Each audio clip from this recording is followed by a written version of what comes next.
Welcome back to Nursing Matters, the podcast for nurses powered by the RN Network. I'm your host, Christina, and if you're new here, we're so glad you found us. This is your seat at the table, a place where we talk about what actually matters in your career, your profession, and your life as a nurse. Today's episode is one I have been genuinely excited about because we're going to go deep on something that affects every single one of you. Whether you've been at the bedside for 25 years or you just passed your NCLEX last month, we're talking about what is really happening on the other side of the hiring process. And let me tell you, there are some things recruiters know that nurses don't. And today we're going to close that gap. So here's what we have lined up for you today. First, we're hitting the Nursing News Roundup, 4 stories that every nurse needs to know about right now, including a milestone that should make every single one of you stand a little taller today. Then, in our career development segment, we're going to go into the interview process, specifically the invisible list you never want to land on. I call it the Do Not Hire file, and we're talking about the 5 mistakes that kill your chances before you ever get into a room. And we'll wrap up with the recruiter's truth, where I pull back the curtain on exactly how your starting salary gets decided, and I'll give you a word-for-word script to negotiate it like a professional. This is a power-packed 30 minutes, so grab your coffee, take your commute, do your lunch break, whatever works. Let's get into it. Before we get into today's episode, I want to take a moment and tell you about something that is very close to my heart because I helped build it. If you're a nurse who is ready for your next opportunity, or if you're an employer looking for top nursing talent, the RN Network Job Board is your place. It's not another generic job site. It was built by nurses for nurses. You can search roles by specialty, location, and setting, and post opportunities directly in front of a community of over 200,000 nursing professionals. Whether you're looking or hiring, the right connection is waiting. Visit us at rnnet.org. Let's get you where you're meant to be. All right, time for the Nursing News Roundup, the stories shaping your profession right now. Let's go. In our first story, nurses ranked most trusted profession for the 25th consecutive year. Woohoo, that's pretty awesome. We're starting with something that deserves more than a headline. It deserves a moment of genuine recognition. So for the 25th consecutive year, that's a quarter of a century, nurses have been ranked the most honest and ethical profession in America, according to Gallup's annual Honesty and Ethics poll. 75% of U.S. adults rate nurses as having very high honesty and ethical standards. No other profession even comes close. Not doctors, not teachers, not military officers. It's nurses. Number 1. 25 years and running. Now here's what makes this even more remarkable. Overall, public trust is eroding. Gallup found that the average positive ethics rating across tracked professionals has fallen to its lowest point in history. And yet, nursing holds. Because the work you do every single day, at every single bedside, in every single moment of someone's hardest day is not something that data can diminish. You've earned this. 25 years and counting. Way to go. In our second story, healthcare added 82,000 jobs in January 2026, nearly 2/3 of all new U.S. jobs. So with the advent of AI and we're seeing displacements across multiple industries, I'm really excited to say that it's not impacting nursing. In fact, you continue to add to the jobs count. In January of this year, healthcare added 82,000 jobs across the U.S. economy, representing nearly 63% of all new jobs added nationwide. Let that land. 2/3 of every new job created in America in January came from healthcare. Ambulatory care led the growth with 50,000 new positions, followed by hospitals at 18,000 and nursing and residential care at 13,000. The shift is clear. Care is moving beyond the hospital walls. Clinics, home health care, telehealth, the demand is literally everywhere. If you've been feeling like you don't have options, this data says otherwise. The market wants you. In our third story, nurses are the number one safety net in the ICU, new study finds. Now, this one speaks to the clinical heart of what you do. A new study published in the Joint Commission Journal on Quality and Patient Safety analyzed nearly 300 near-miss events in intensive care units at Cedars-Sinai in Los Angeles. The finding? Nurses were the most frequent source of intervention, stepping in 41% of the time to prevent a patient harm event. Barcode medication scanners caught another 31% of near misses, but nurses, human beings standing at the bedside, making clinical judgments in real time, were the single most powerful safety force in that ICU. The Joint Commission's chief medical officer said it plainly: nursing standards at the heart of patient care. Now, that's not a compliment. That is a clinical fact backed by data. Pretty awesome. In our fourth story, AI is moving out of the pilot phase and into daily nursing operations in 2026. So, story 4 is not one we can ignore. Artificial intelligence is no longer coming, it's definitely here. According to multiple healthcare leadership surveys and industry reports from Wolters Kluwer, AI is moving out of the pilot phase and into daily nursing operations in 2026. We're talking AI-assisted triage, predictive diagnostics, documentation support, scheduling, and patient follow-up. Now, I want to speak directly to the anxiety some of you might feel about this. The research is clear. The goal is not to replace nurses. It's to relieve the administrative burden so nurses can do more of what only humans can do. The Coalition for Health AI and the Joint Commission released their first formal guidance on safe and ethical clinical AI use in 2025. And one principle is non-negotiable. Nurses must remain the final decision makers. The nurses who will thrive in this landscape are the ones who lean in, who learn the tools, who help shape how AI is implemented in their units, who become the bridge between the technology and the patient. That's your edge. That's your irreplaceable value. And that's what we're here to help you build. Quick break, and I promise this one is worth your 30 seconds.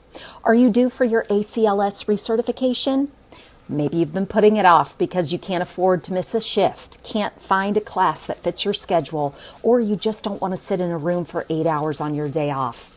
I hear you.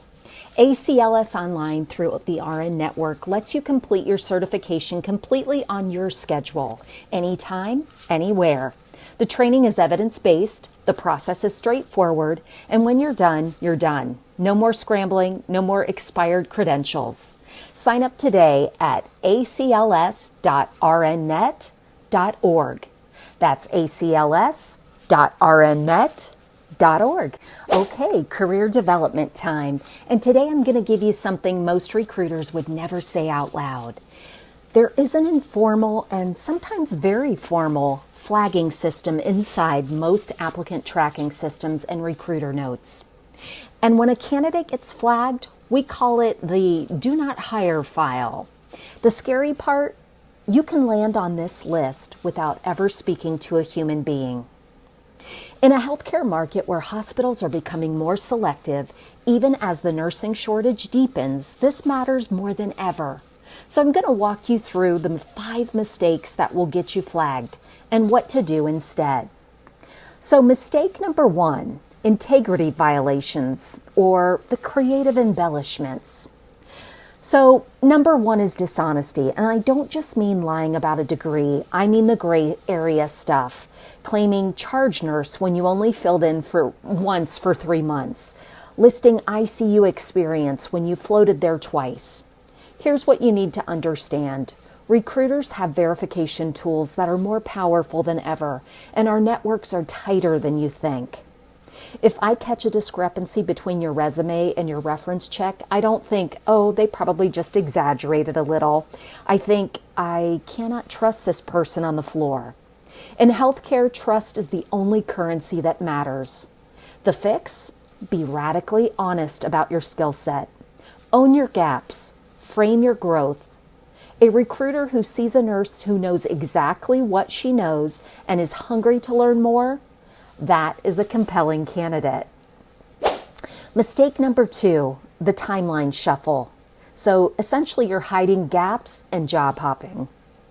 So the timeline shuffle is a serious offense. If you're listing only years of employment, no months, and you're trying to hide maybe a short stint that ended badly, we will see it. And when there's an unexplained gap, recruiters don't fill that blank with, oh, she was traveling.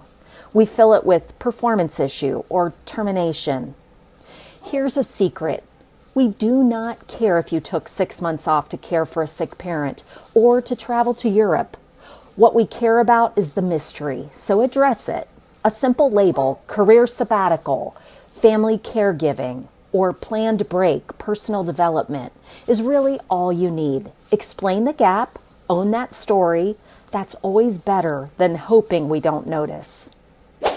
Mistake number 3, the digital ghost, inconsistent online presence. So this is March 2026, so there's no excuse. We are absolutely checking your LinkedIn. If your resume says you're currently employed at General Hospital and your LinkedIn says you left 6 months ago and you're open to work, that's a red flag about your attention to detail. And if your public profiles are filled with complaints about past employers, that's a liability most recruiters will not hire. Your digital footprint is your second resume. Audit it. Align your dates across every platform. Make sure your professional presence, the RN Network profile, LinkedIn, any nursing community reflects the same disciplined, engaged professional you say you are on paper. Mistake number 4, behavioral red flags, ghosting recruiters. So this is a big one, I think, especially now, ghosting. It's a personal pet peeve for almost every recruiter I know. You schedule a phone screen and you disappear. You accept an interview and you never show up. You think it's just one recruiter at one hospital.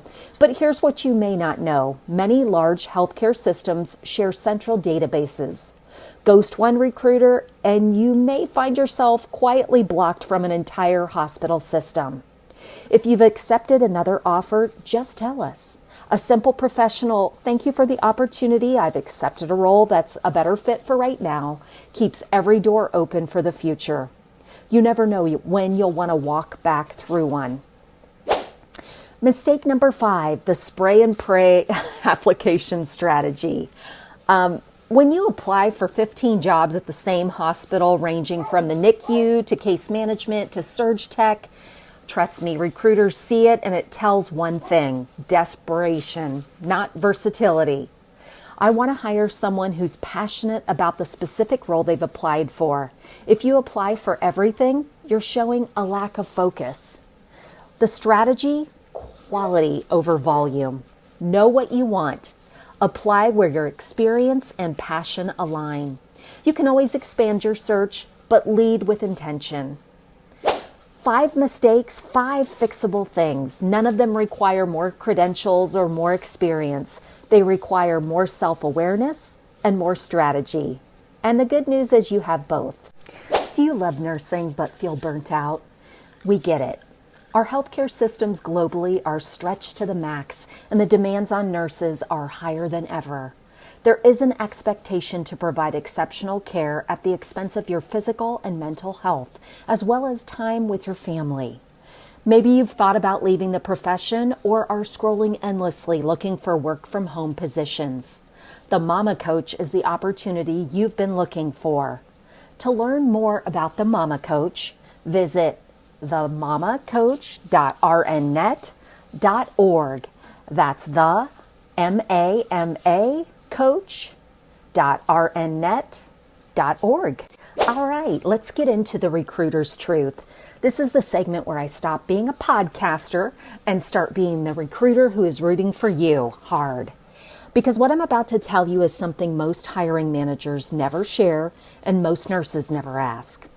So we're talking today about money, specifically how a recruiter decides what to offer you and exactly how you can change that number.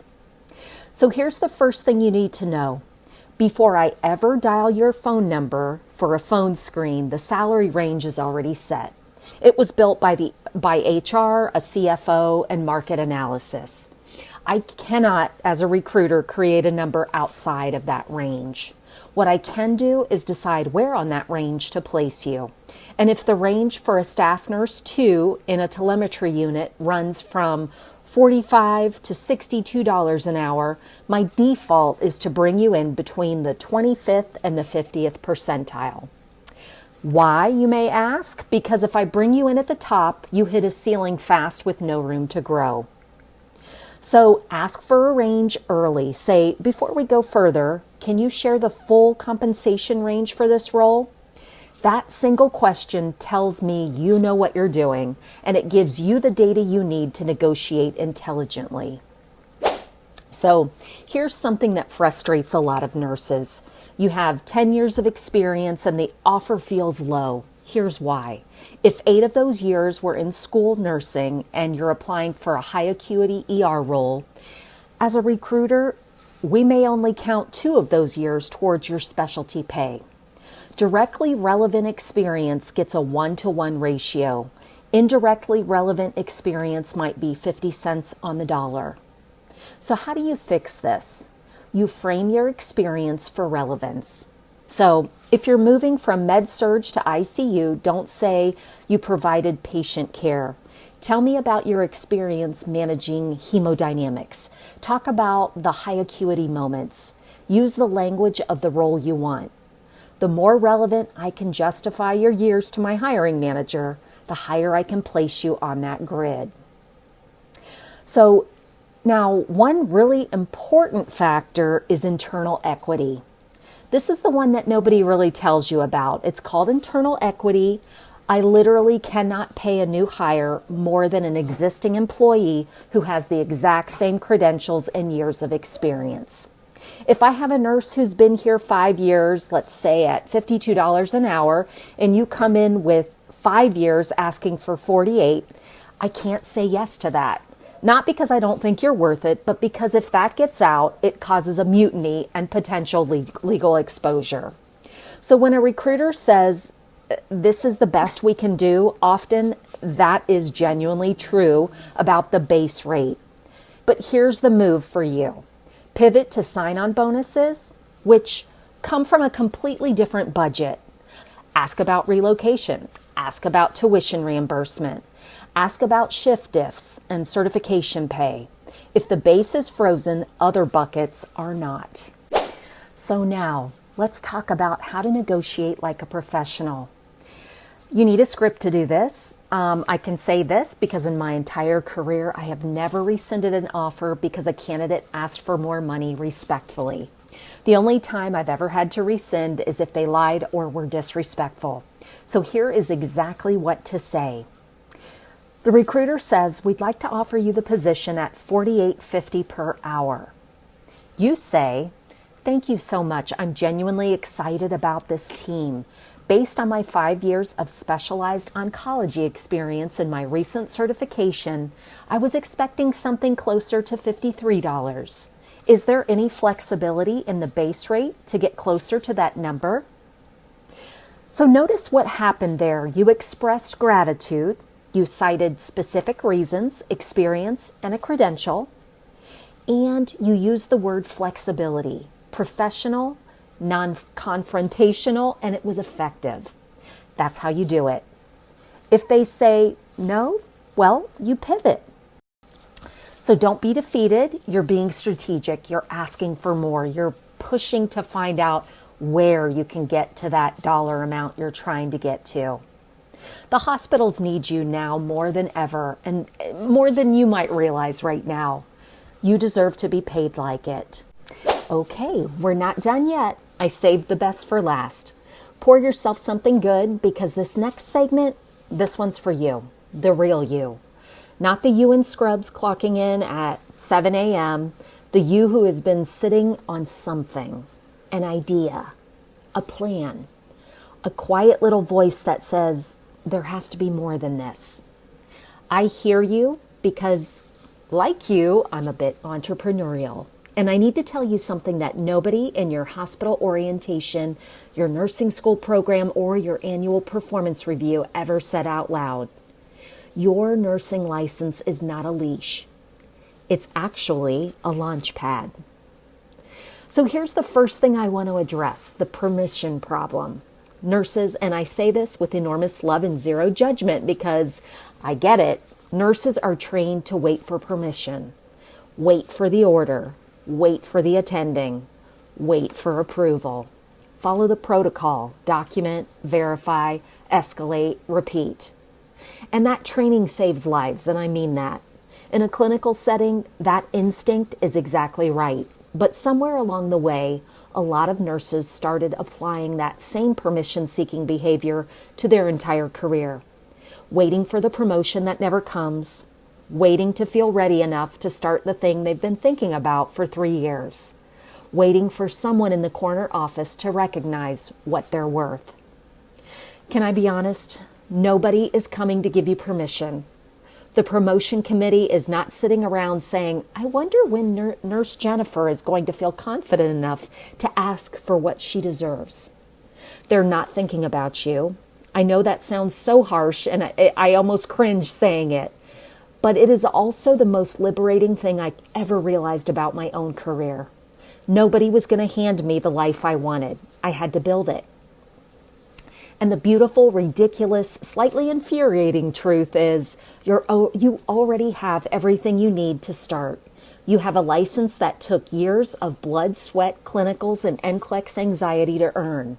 You have clinical expertise that people will pay for outside of your hospital system. You have credibility that most entrepreneurs spend a decade trying to establish. And you are sitting on all of it, waiting for permission. Consider this your permission slip, signed, sealed, and delivered via podcast. So let's talk specifics because your license is a launch pad. Sounds great on a motivational poster, but I want you to actually see the doors it opens. Let me talk you through what nurses are building right now in 2026 using the exact credential you already have. So first, there's legal nurse consulting. This one blows people's minds when they hear the numbers. Attorneys need nurses to review medical records for malpractice cases, personal injury suits, and insurance disputes. They're not hiring doctors for this. They are hiring nurses because nurses know what actually happens at the bedside, not just what should happen according to the textbook. Legal nurse consultants charge anywhere from $100 to $350 per hour for reviewing records and writing reports from home in your PJs. I'm just going to let that sit there for a moment. Second, telehealth and virtual nursing roles. This is exploding right now. By the end of 2026, projections show that 25 to 30% of all medical visits will happen via telehealth. And guess what? Those platforms desperately need nurses. Triage nurses, case management nurses, chronic disease management nurses. You can hold a part-time telehealth role from your kitchen table in between your regular shifts, and it does not require you to quit anything. It just requires that you apply. Third, health coaching and wellness consulting. Now, I know what some of you are thinking, Christina, that sounds like a pyramid scheme, but it's not. Trust me. I'm not talking about selling supplements out of your trunk. I'm talking about using your clinical foundation to guide real people through real health challenges, whether it be weight management, chronic disease education, post-surgical recovery support, maternal health, mental wellness. Nurses are uniquely qualified to do this because you understand the physiology and the human. That combination is rare and super valuable. Fourth, content creation and digital education. This one is newer, and I think it's one of the most underutilized opportunities in nursing right now. Nurses who share their expertise online through Substack newsletters, YouTube channels, TikTok education, Instagram health content, or online courses are building audiences and income streams that have nothing to do with shift diffs. They are nurses generating 5-figure incomes a month from content they created once and that keeps earning while they sleep. I'm not saying that happens overnight. Let's do some quick math here. And bear with me, I know math is not why you went to nursing school. You went to nursing school because you wanted to help people and the MCAT looked terrifying. I get it. So let's say you are a staff nurse making $60K a year. Okay, solid, good job based on your geographic location. But let's say you add one telehealth shift per week, 4 hours at $40 per hour. So that would be an extra $8,300 a year for one extra shift. Keep your primary job and the telehealth. You're at $68,000 now. Now let's say you take 2 legal nurse consulting cases per month, averaging about 15 hours of work total at $125 per hour. That is $1,875 a month. $22,500 extra a year. You're now at $90,000 and you haven't quit anything. You've added 2 things. So now let's get super creative and say you build a small Substack newsletter, The Practical Nurse, or whatever your version is, and you get to 500 paying subscribers at $10 per month. That's $5,000 a month in passive income, $60,000 a year. Stay with me on this now. $60,000 base, $8,000 telehealth, $22,000 consulting, $60,000 content. We're now at $150,000 a year, and you still have your nursing license, your health insurance, and your retirement contributions. You didn't have to quit your job. You built work around it. Now, I know some of you are going to say, Christina, that sounds great, but I barely have time to eat lunch at work, and I hear you. I'm not saying do all of this at once. I am saying pick one, start one telehealth application, one inquiry email to a law firm, one newsletter post, one thing. Because here's what I've learned. This first step does not have to be big. It just has to be taken. So if the opportunity is real and the math works and the doors are open, why aren't more nurses walking through them? I've asked myself this question for years, and I've come to one honest answer: fear dressed up as practicality. So it sounds like this: I don't have time. Translation: I'm afraid it won't work, and at least if I never try, I can't fail. Another one: I'm not a business person. Translation: I haven't given myself permission to learn something new, and business people are other people, not me. Here's another one: what if I'm not good enough?